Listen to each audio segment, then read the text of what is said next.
세상에는 두 종류의 크리스천이 있습니다. 예수님을 믿는다고 하지만 여전히 육신에 속한 그런 크리스천이 있고, 그리고 성령 충만한 정말 신령한 그런 크리스천이 있습니다. 여러분은 어떤 크리스천이 되고 싶습니까? 저는 신령한 그런 크리스천이 되고 싶습니다.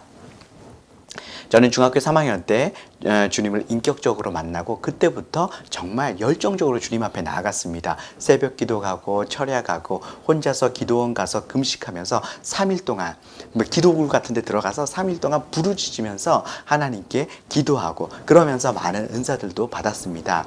방언의 은사도 드러나고, 그리고 아픈 사람을 위해서 기도하면 병이 낫고, 귀신 들린 사람을 위해서 기도하면 귀신이 떠나가고, 이런 일들이 일어났습니다. 우리 주변에도 보면 그런 은사들을 가진 사람들을 많이 볼 수가 있습니다. 방언의 은사, 예언의 은사, 아픈 사람의 병을 고쳐주는 신유의 은사, 이런 은사들을 가진 사람들을 볼 수가 있죠. 또 그것뿐입니까? 찬양 인도 너무너무 잘하는 그런 사람들이 있죠. 첫 소절만 드르륵 하면서 불러도 막 눈물이 뚝뚝 나고 하나님의 임재가 막 느껴지게 하는 그런 찬양 인도자들이 있습니다. 그리고 말씀을 또 기가 막히게 잘 전하는 그런 목사님들, 강사님들이 계시죠. 우리는 흔히 신령한 사람, 성령 충만한 사람이라고 하면 이런 은사가 많은 사람들을 떠올립니다. 자, 고린도 교회 성도들도 굉장히 많이 은사를 받았습니다. 고린도전서 1장 4절에 내가 너희를 위하여 항상 하나님께 감사하노니 뭐 때문에 감사하나 봤더니 이는 너희가 그 안에서 모든 일 곧 모든 언변과 모든 지식의 풍족함으로 말을 잘하는 은사를 받은 것 같아요. 지식의 은사를 받았습니다. 7절에 보니까 너희가 모든 은사를 부족함 없이 받았다라고 말씀하고 있습니다. 모든 은사를 다 받았대요. 그리고 고린도전서 12장과 14장은 은사장입니다. 그래서 은사에 대해서 굉장히 많이 나오고 있는 장인데요. 거기에 보면 고린도 교회 성도들에게 어떤 은사가 드러났냐 하면 예언의 은사, 기적의 은사가 굉장히 많이 드러났다고 하는 사실들을 우리가 알 수가 있습니다. 자, 고린도 교회 성도들은 은사를 부족함 없이 넘치게 받았습니다.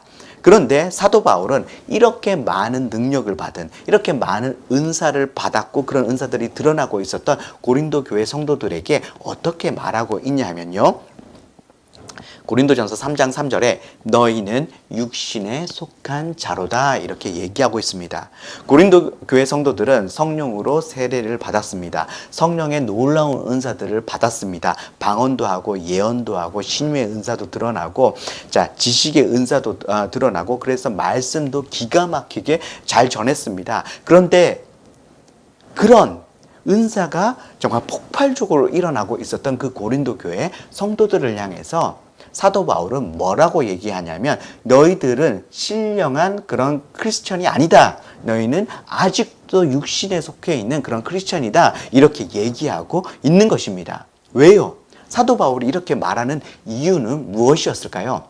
3장 3절에 보면 너희는 아직도 육신에 속한 자로다. 그리고 나서 왜 사도 바울이 이 고린도 교회 성도들을 향해서 육신에 속한 자라고 얘기했는지 그 이유가 나옵니다. 너희 가운데 시기와 분쟁이 있으니 어찌 육신에 속하여 사람을 따라 행함이 아니리요. 이렇게 얘기하고 있습니다. 그러니까 사도 바울이 고린도 교회 성도들을 향해서 육신에 속한 신령한 크리스천이 아닌 육신에 속한 그런 육적인 크리스천이라고 말하는 이유가 뭡니까? 그들 가운데 시기와 분쟁이 있었기 때문이다. 이렇게 얘기합니다. 그러니까 신령한 크리스천이냐, 육신에 속한 크리스천이냐 나누는 기준이 뭡니까? 은사가 아닙니다. 얼마나 많은 은사, 얼마나 많은 능력을 가졌는가가 신령한 크리스천과 육신에 속한 크리스천을 나누는 기준이 아니라는 겁니다. 그럼 기준이 뭔가요? 자, 사랑입니다. 사랑하지 않고 시기와 분쟁이 일어나니까 육신에 속한 크리스천이라고 얘기하잖아요. 그러니까 성령 충만한 신령한 크리스천, 육신에 속한 크리스천 나누는 기준이 뭐냐면 은사가 아니라 바로 사랑이다라고 하는 겁니다. 그 삶에 사랑이 드러나느냐 드러나지 않느냐, 그걸 기준으로 신령한 크리스천, 육신에 속한 크리스천 나눈다라고 하는 것이죠. 제가 방금 전에도 얘기했듯이 고린도전서 12장과 14장은 은사에 대해서 집중적으로 얘기하고 있는 성경의 은사장입니다. 자, 12장의 은사에 대해서 얘기하고 14장의 은사에 대해서 얘기하는데, 그 사이에 13장에 뭐에 대해서 얘기하냐 하면, 여러분, 고린도전서 13장을 무슨 장이라고 얘기하죠? 사랑장이라고 얘기합니다. 12장, 14장, 은사장 사이에 뭐가 나오냐면 사랑장이 나와요. 자, 12장 마지막 절에 12장 31절에 이렇게 얘기합니다. 너희는 더욱 큰 은사를 사모하라. 은사에 대해서 쭉 얘기하고 나서 마지막 부분에 어떻게 얘기하냐면 너희는 더 큰 은사를 사모하라. 젤로호, 헬라어로 젤로호 이렇게 얘기하는데요. 사모해라.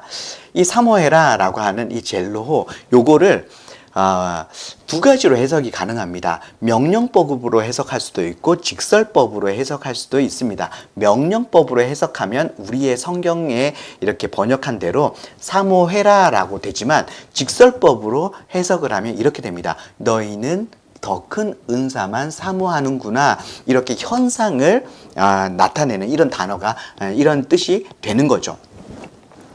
그런데 고린도 교회의 문제가 뭐냐 하면 서로 더 큰 은사를 받으려고 막 노력했습니다. 왜냐하면 그 더 큰 은사를 받아서 상대방을 무시하고 자기의 그 큰 은사를 자랑하면서 다른 사람을 무시하고 그 사람 위에 서려고 하고 이랬던 게 고린도 교회의 문제였거든요.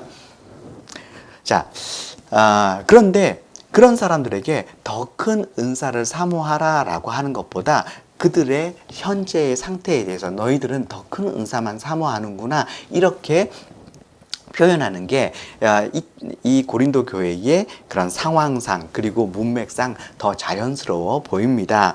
자, 그래서 직설법으로 해석을 한다면 너희는 더 큰 은사만 사모하는구나, 그렇게 하지 말라고 하는 거예요.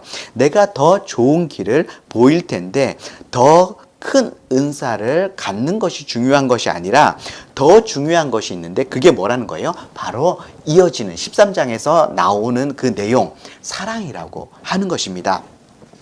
자, 13장 1절에서 3절 한번 보면요. 내가 사람의 방언과 천사의 말을 할지라도 사랑이 없으면 소리나는 구리와 울리는 꽹과리가 되고, 내가 예언하는 능력이 있어 모든 비밀과 모든 지식을 알고 또 산을 옮길 만한 모든 믿음이 있을지라도 사랑이 없으면 내게 아무 유익이 없다. 아무것도 아니다. 이렇게 얘기하고 있습니다. 자, 이 사람들이 그렇게 가지려고 하는, 그리고 그걸 소유했을 때 막 뽐냈던 예언의 은사, 그리고 방언의 은사, 그리고 능력 행하는 그런 은사, 이런 은사를 가졌다 할지라도 뭐가 없으면 아무 소용이 없대요? 사랑이 없으면 아무 소용이 없다라고 얘기하고 있습니다. 그러니까 내가 아무리 큰 능력을 행하고 있다 할지라도 거기에 뭐가 빠지면, 사랑이 빠지면 아무것도 아니다. 내가 아무리 일을 잘하고, 내가 아무리 설교를 잘하고, 내가 아무리 찬양 인도를 잘하고, 내가 교회 봉사를 아무리 잘해도 거기에 뭐가 빠지면, 사랑이 빠지면 그것은 아무것도 아니다. 하나님은 그것을 인정하시지 않는다 라고 하는 것입니다. 제가 예전에 정기적으로 격주에, 이제 그러니까 2주에 한 번씩 격주로 정신지체 장애우들 봉사하는 기관에 가서 남자분들 목욕을 시켜드리는 그런 봉사활동을 한 적이 있습니다. 한 번 가면 한 7분 정도의 남자분들 목욕을 시켜드렸습니다. 이렇게 격주로 계속 가다 보니까 거기에 어떤 분이 계셨는데 딴 곳으로 갔는지, 어떤 분이 새로 오셨는지 제가 다 알 수가 있었습니다. 하루는 갔더니 새로운 할아버지가 오셨어요. 그 할아버지를 제가 씻겨드리는데 그 할아버지가 이제 하반신이 마비셨습니다. 그래서 기저귀를 차고 계셨는데 기저귀를 벗기니까 엉덩이 전체에 막 똥이 칠갑이 되어 있었습니다. 굉장히 역했지만 웃으면서 전혀 역하지 않은 것처럼 자연스럽게 그렇게 씻겨드렸습니다. 할아버지한테 말도 걸면서 능숙하게 씻겨드렸죠. 그런데 그 할아버지를 씻기고 있는 중간에 하나님께서 저에게 이렇게 말씀하셨습니다. 너 이 할아버지 사랑하냐? 라고 물으셨죠. 그 순간 제가 정직하게 제 마음을 돌아봤습니다. 그런데 제 마음 어느 구석에도 그 할아버지를 정말로 사랑하는 그 마음을 찾을 수가 없었습니다. 내가 내 마음 안에 할아버지를 사랑하는 마음이 없네라는 것을 깨닫자마자 그 순간에 성경 구절 한 구절이 스쳐 지나갔습니다. 그 구절이 어떤 구절이었냐면 바로 고린도전서 13장 1절에서 3절 말씀이었습니다.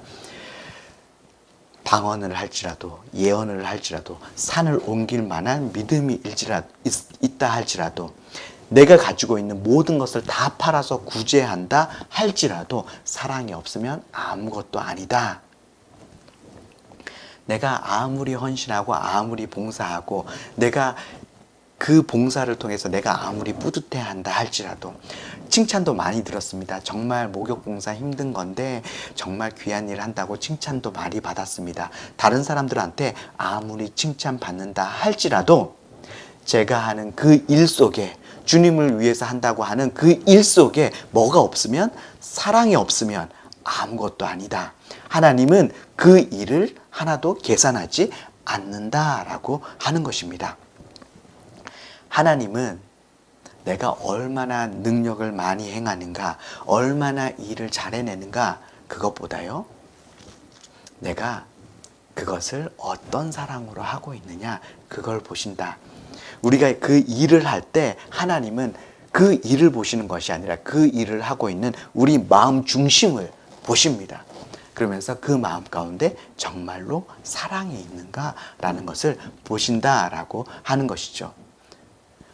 여러분, 영적인 성령 충만한 신령한 그리스도인, 육적인 그리스도인 나누는 기준은 사랑입니다. 그리고 하나님께서 우리를 보실 때도 우리 마음 중심에 사랑이 있는가라고 하는 것을 보신다라고 하는 것이죠. 여러분들, 어떻게 하면 우리가 사랑할 수 있어요? 하나님 앞에 나아가면 하나님의 사랑을 깨닫게 되고 사랑할 수 있습니다. 그래서 날마다 주님 앞에 나아가서 하나님의 얼굴을 구하고 하나님으로부터 오는 그 사랑을 경험하시기 바랍니다. 그리고 그 사랑으로 옆에 있는 지체들, 다른 사람들 사랑하시기 바랍니다.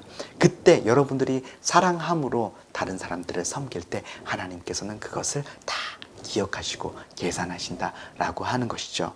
그리고 그렇게 할 때 그 삶이 바로 진짜 성령 충만한 사람의 삶, 신령한 자의 삶이다라고 하는 것입니다. 여러분들, 사랑하는 청년들, 하나님 사랑을 깨닫고 사랑을 실천함으로 정말로 신령한 자의 삶, 성령 충만한 자의 삶을 살아가시는 여러분들 되시기를 축복합니다.